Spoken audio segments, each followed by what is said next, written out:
బ్రిటన్లో బ్రేకింగ్ చూస్తున్నాం. ఉమ్మడి ఆదిలాబాద్ జిల్లాలో భారీ వర్షాలు కురుస్తున్న నేపథ్యంలో అధికార యంత్రాంగం పూర్తి స్థాయిలో అప్రమత్తంగా ఉండాలని జిల్లా ఇన్ఛార్జి మంత్రి జూపల్లి కృష్ణారావు ఆదేశించారు.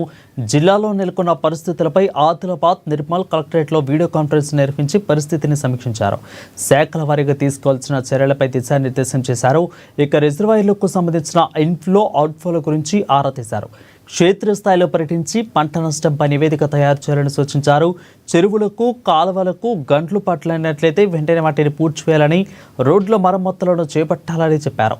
ఎగువన కురుస్తున్న భారీ వానాల నేపథ్యంలో పెన్గంగా ఉధృతంగా ప్రవహిస్తున్నందున ముంపు ప్రాంతాలలో దృష్టి పెట్టాలని అన్నారు. ఇక వరద నీరు నిలిచి అంటువ్యాధులు ప్రబలే ప్రమాదం ఉన్నందున పారిశుద్ధ్య పనులు చేపట్టాలని ఆదేశించారు. వైద్యరేఖ శాఖ అవసరమైన చోట్ల వైద్య శిబిరాలు ఏర్పాటు చేయాలని చెప్పారు. ప్రజలకు ఎలాంటి ఇబ్బందులు కలగకుండా చర్యలు తీసుకోవాలని అన్నారు.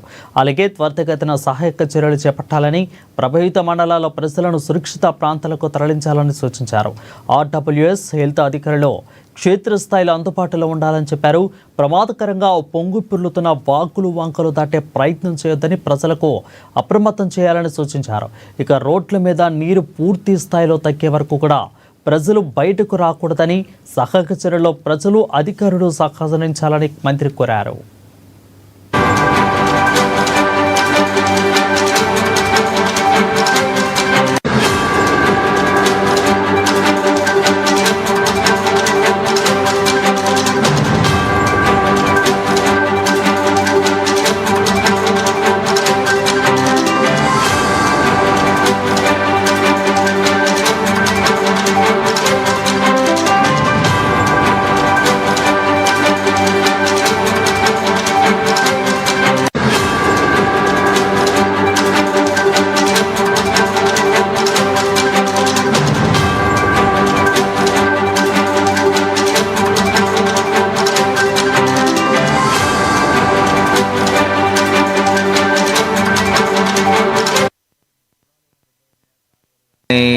ఎనీ డ్యామేజెస్, నష్టం ఏమైనా జరిగిందా సార్? యాక్చువల్లీ నిన్న ఆదిలాబాద్ లో చాలా హెవీ రెయిన్స్ వల్ల కడెం నిండిపోయింది సార్. ఓకే, దాదాపు 1.5 టీఎంసీ వాటర్ 1.5 టీఎంసీ వాటర్ మన 12 అవర్స్ లో రిలీజ్ చేసాము. దీని వల్ల ఎఫెక్టెడ్ హ్యాబిటేషన్స్ 4 హ్యాబిటేషన్స్ ఉన్నాయి మనకి సార్. అది 4 హ్యాబిటేషన్స్ లో హౌసెస్ లో వాటర్ రాలేదు సార్, పొలంలో వాటర్ వచ్చింది సార్. కానీ ఇప్పుడు రెయిన్స్ తగ్గింది కాబట్టి కడెం గేట్స్ బంద్ అయింది. ఇప్పుడు వాటర్ రిసీడ్ అవుతుంది, వెనుకపోతుంది.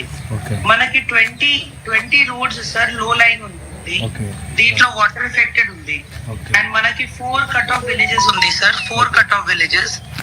ఆ 4 కట్ ఆఫ్ విలేజెస్ లో హెల్త్, మెడికల్ వాళ్ళు రాషన్, ఎందుకంటే ఊరు వాళ్ళు ఏమంటున్నారు అంటే ఆయన స్విమ్మర్ మేబీ బతికిన ఉంటారు. సో అదే మనం చూస్తున్నాము, ఎందుకంటే వాళ్ళు ఫిషింగ్ కి వెళ్తున్నారు సార్, వాటర్ చేపలు పట్టడానికి సార్. సో దీంట్లో వాటర్ వల్ల ఆయన కొద్దిగా స్లిప్ అయ్యారు. సో మన నిన్నటి నుంచి అదే సర్చ్ లో ఉన్నాము సార్. మనకి ఏం ఫ్యాటలిటీస్ లేదు, హౌసెస్ లో ఏం వాటర్ రాలే, పొలంలో వాటర్ ఫుల్ గా వచ్చింది. అండ్ మనం కంటిన్యూస్ గా వాటర్ రిలీజ్ చేసాము సార్. స్వర్ణ, కడెం ఇది 2 నిండిపోయింది, స్వర్ణ అండ్ కడెం సార్. ఇది 2 నుంచి వాటర్ మనం రిలీజ్ చేసాము సార్. అదే ఇప్పుడు పరిస్థితి సార్. ఫైన్. అయితే ఇప్పుడు ఎవరైతే రైతుల పొలాలు, పంటలు మునిగిపోయినాయో, పంటకు నష్టం జరగడం కానీ, లేకపోతే పొలాలు కోతకు గురైన కానీ, ఈ వ్యవసాయ అధికారులను అగ్రికల్చర్ ఎక్స్చేంజ్ ఆఫీస్ పెట్టి ఆ డ్యామేజ్ నష్టానికి సంబంధించి రికార్డ్ చేయమని చెప్పండి.